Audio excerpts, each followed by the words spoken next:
On the morning of December 11, 2023, a man visited his brother's apartment complex in Las Vegas to check on him. Instead, he discovered a horrific scene: 5 bodies covered in blood from multiple gunshot wounds. The Las Vegas Metropolitan Police were soon called to the 7500 block of Oso Blanco Road near Durango Drive and confirmed the victims as family members. The mother, Shinara Patterson, 34, and her 3 children ages 6 to 14, were found alongside Marvin Patterson, the father. This tragedy, caused by one man's selfish decision, claimed an entire family in one night. This case reminds us to reflect on our instincts, the people we let into our lives, and how well we truly know them. Before getting into the details, we extend our deepest condolences to the family and friends of Shinara Patterson. Let this heartbreaking crime serve as a reminder for everyone to be cautious about whom they trust.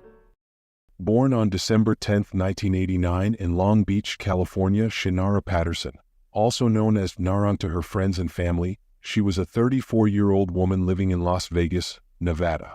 She was a wife and mother to 3 children: 14-year-old Kezia Cohn, born on October 6, 2009, 6-year-old Zemira Patterson, born on September 12, 2017, and 11-year-old Derek Jr., known as DJ, born on December 6, 2012. Kezia was called Zia, and Zemira was affectionately nicknamed Duty by family and friends. Her husband, Marvin Patterson, was her second partner and the father of 2 of her children. Despite this, the family appeared complete from the outside. They were often seen as a loving couple, living a humble and happy life, frequently making videos together.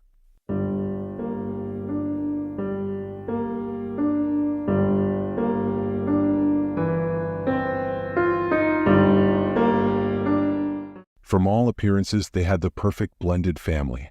However, in a shocking turn of events, this image was far from reality.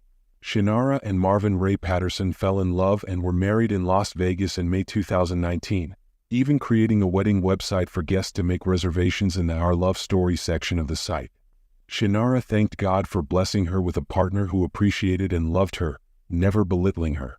She expressed that she would never take Marvin for granted. At this point, Shinara was deeply in love with Marvin, which is why they opted for a grand wedding, something that would showcase their love and commitment to one another. Her father walked her down the aisle as she wore a stunning gown, making the day even more memorable and a true reflection of their bond.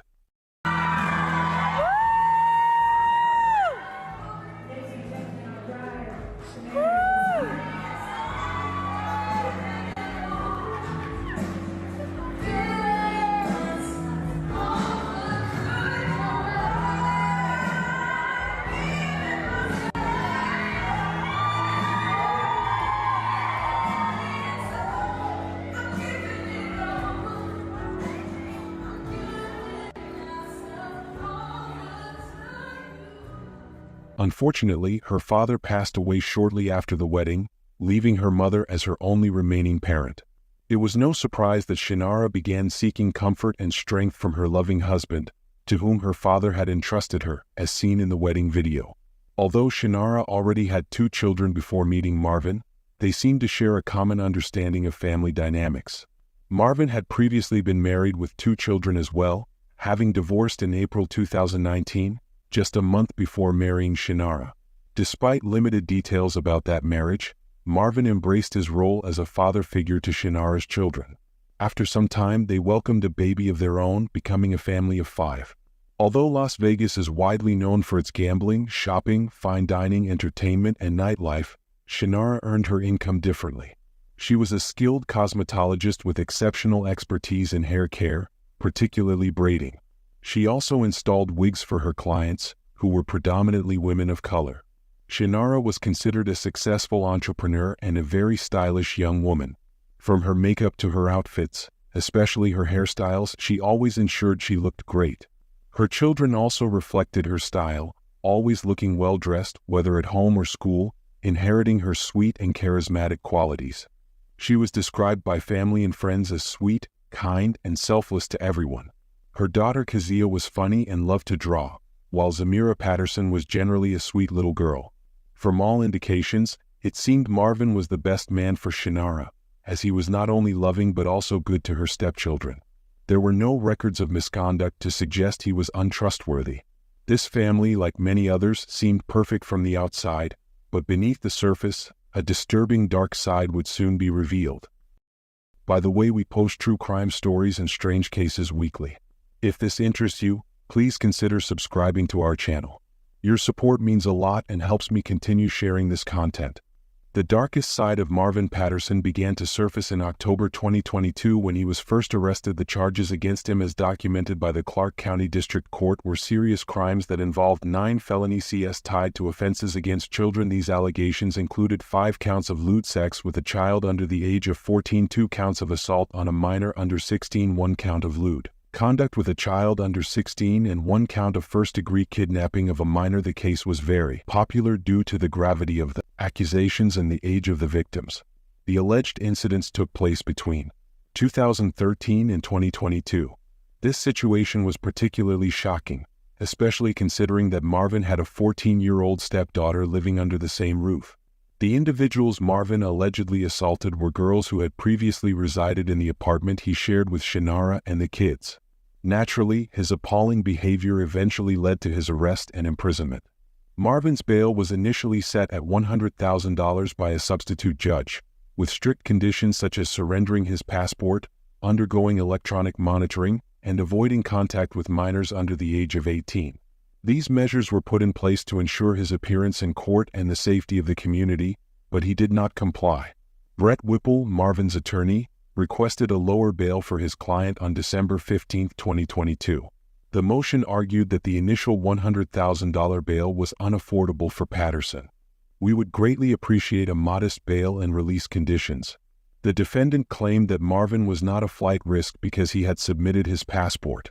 However, it was never confirmed whether he committed these crimes due to his lateness when court documents were reviewed. Marvin's legal team argued that there was little evidence from the state and that the charges of kidnapping against Patterson had little supporting evidence. Several witnesses also testified. At the December 15 hearing, Marvin Patterson's legal team, led by his attorney Brett Whipple, sought to reduce his high $100,000 bail, arguing that it was financially impossible for Marvin to afford. The court carefully considered this, knowing Marvin had no prior record of fleeing or missing court dates. Despite the severity of the charges, the judge agreed to lower the bail to $10,000, though strict conditions remained. Marvin had to surrender his passport, submit to electronic monitoring, and maintain no contact with minors, including his stepdaughter. Upon paying the reduced bail, Marvin was placed under house arrest, but this arrangement required him to live separately from his family due to the presence of his 14-year-old stepdaughter. No one, including his wife Shannara or his brother, suspected the gravity of the internal turmoil Marvin was experiencing. To everyone around him, Marvin appeared to be a man wrongfully accused, consistently proclaiming his innocence. Only months after his release, the unthinkable happened. Marvin, unable to reconcile the situation and unable to manage family expenses. Considering that the average cost of a rented apartment in Las Vegas in 2023 was around $1,114 per month in more affordable areas, and as high as $1,472 in others, Shannara faced significant financial strain. In November, after being evicted from her temporary home, she moved back in with Marvin along with their children. Despite Marvin being under restrictions prohibiting contact with minors, Shannara, believing in his innocence, trusted he would never harm them. Then, on December 11, 2023, just a day after Shannara's 34th birthday, Marvin's brother, Jason, made a frantic call to the police. The following audio may be hard to hear. They're all gone. I need the police. I don't know who it is to come. You need police or medical? I need medical. I hear one of the kids, they're breathing. They're trying to breathe. Marvin Patterson's brother, frantic, around 10 a.m. December 11th. He says Marvin texted him, overwhelmed. Then he kicked down the apartment door to see the tragedy within. I saw my nieces and nephews. I think they're gone. And then he was in the bed with his wife, and they're deceased as well. He called to report seeing bloodied bodies at Marvin's apartment the night before the incident. Marvin informed his brother that he was facing eviction and auto repossession. When Jason checked on his brother the next day, he was confronted with a traumatic picture. Shannara Zia Duty DJ and himself had all been shot by Marvin, who turned the gun on himself last. However, even with the Panicking, he realized only DJ was breathing faintly, so he immediately called 911 requesting an ambulance and medical aid to save DJ. Sadly, Shannara and her daughters were pronounced dead immediately. However, DJ was able to survive after being taken to UMC University Medical Center. To sit down and we need to have a conversation. We need to talk with Metro. We need to talk with the individuals that are working in the judicial system. We need to hold this judge accountable and understand why she did what she did and how do we make sure that that This experience has left emotionally and intellectually scarred, in addition to causing his bodily impairments. People are left wondering why Marvin wasn't kept in jail, what could have possibly prompted his murderous nature, and did anyone know the kind of man Marvin was prior to this incident? Marvin may have been exhibiting signs of depression and frustration with the way his life was going. This case leaves many unanswered questions and emotional trauma, which could be the reason he eventually vented his frustrations on his family and himself. Several close friends and family members of Shannara voiced their opinions in the heat of the moment, arguing that he should never have been released from jail and that he should have stayed there for the safety of the entire community as well as the family. Several activists also criticized the judge for lowering his bail to $10,000, claiming that he would still be in custody if the bail had been $100,000. The reality is that numerous individuals stepped forward to speak on Marvin's behalf, trying to persuade the judge of his good character. Jasmine Lee, founder of a charity supporting families of murdered people of color, was appalled when she learned of Marvin's charges. She described his release as a blatant insult to the victims, calling for greater accountability from the court. She questioned why he was set free despite serious child abuse allegations against him. Marvin's assault case was set to go to trial in April 2022, but in December 2023 he chose to end the lives of his wife, children, and himself in a horrific act.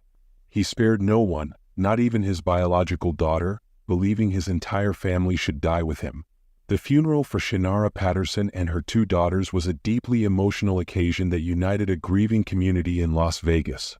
Their tragic deaths left many stunned and in mourning, and the funeral offered a chance for loved ones to honor their memory and say their final farewells. The event was a blend of overwhelming grief and contemplation, with heartfelt tributes from those closest to them pouring in throughout the ceremony. The service took place in a chapel in Las Vegas, where family members, friends, and members of the community came together to grieve. The atmosphere was thick with sorrow as everyone present reflected on the lives of Shannara and her daughters. The overwhelming sense of loss was felt deeply by all in attendance. As loved ones shared their memories, many spoke about Shannara's warmth and generosity. Her kindness was a recurring theme, with those closest to her recalling how she had touched the lives of others with her compassion. At Shannara's funeral, her mother, Jamesetta Bernoudy, delivered a poignant and tearful eulogy that resonated with all in attendance. But God had other plans. I wish I could see those pretty smiles or just hold on to your hands. I had died for 14 years, just as goofy as can be, and duty just for 6, my little sweet, sweet twin babies. Just know that I adored you both, but heaven needed your pretty soul. So get your wings and fly away. I'll meet you at the heaven gate. A piece of my heart left with my dad. This one crushed my soul. Never in a million years I thought it hit so close to home. I gained 3 angels in one night. I feel empty, I feel numb, I feel alone. Just promise you'll stay with me and guide me through this storm. I love you all so dearly, and I'll keep your names alive. I love you, my 3 favorite people, won't live nearer, duty and... She expressed profound disbelief over the tragic loss of her daughter, reflecting on the loving spirit that Shannara embodied throughout her life. Jamesetta spoke tenderly about the bright futures of her grandchildren. The overwhelming grief was compounded by the belief that none of this heartache would have occurred if Marvin had remained incarcerated. Her heartfelt words underscored the devastating impact of Marvin's actions and the fragility of life, leaving attendees with a profound sense of loss and a call for reflection on the circumstances that led to such a tragic outcome. To assist with funeral expenses, Isaiah Robinson, a food truck owner who knew the family, organized a fundraiser. He expressed his desire to ensure the children received a proper farewell. Jamesetta Bernoudy, along with other family members, conveyed their profound gratitude for the overwhelming support they received. In a public statement, she mentioned how touched they were by the kindness and generosity shown by everyone who reached out to help during this difficult time. In the wake of the tragedy, a GoFundMe campaign was initiated by Derek Cox, a relative, to assist with funeral costs as well as DJ's medical care and ongoing therapy. Out of a goal of $100,000, only $5,199 had been raised at the time I recorded this story. I will include a link to this page in the description section below. In the wake of the devastating loss of Shanara Patterson and her daughters, the family experiences a profound sense of grief, made slightly bearable by the community's heartfelt support. This support manifested during the funeral, where friends, neighbors, and extended family came together to express their condolences and share in the sorrow, reminding the family that they are not alone in their pain. As they navigate through this dark period, the family's primary concern shifts toward the recovery of Derek, who faces significant emotional challenges following the tragedy. The road to healing for the family is fraught with difficulty, as they confront not only their grief but also the betrayal of trust, given that the perpetrator was someone they had deeply relied upon. This particular aspect of their story resonates with many, underscoring the complexities of loss intertwined with the shock of betrayal, emphasizing that healing takes time and support from loved ones and the community. While the funeral may have provided a moment of closure, it also marked the beginning of a long and arduous healing process for the surviving family members. The tragic case of Marvin Patterson reveals a shocking and deeply disturbing narrative, showcasing the depths of human depravity and the unexpected resilience of the human spirit. Throughout this harrowing ordeal, Marvin's malevolence is starkly evident, but against all odds, Derek survived, emerging as a powerful symbol of strength in the face of unimaginable adversity. His survival raises critical questions about the circumstances leading to this tragedy. Could Marvin's actions have been prevented if his bail had remained at $100,000? This high amount would have kept him incarcerated longer, possibly preventing the violent incident that shattered his family. One must ponder the societal and psychological factors that could have driven Marvin to such heinous behavior. Was it desperation, untreated mental health issues, or the weight of his circumstances that culminated in this atrocity? The community's response to the tragedy highlights a collective grief and the importance of support systems during times of crisis. As the family grapples with their loss, the contrast between Marvin's cruelty and Derek's survival serves as a poignant reminder of the resilience inherent in the human spirit. This case not only illustrates the potential for darkness within individuals but also emphasizes the necessity for vigilance, understanding, and proactive measures within our communities to prevent such tragedies in the future. We encourage viewers to reflect on these questions and share their thoughts in the comments. Your insights are valuable as we navigate the complexities of such tragic events. Thank you for watching, and if you found this story compelling or enlightening, please consider liking the video and subscribing to our channel to support our efforts in bringing engaging content to our audience.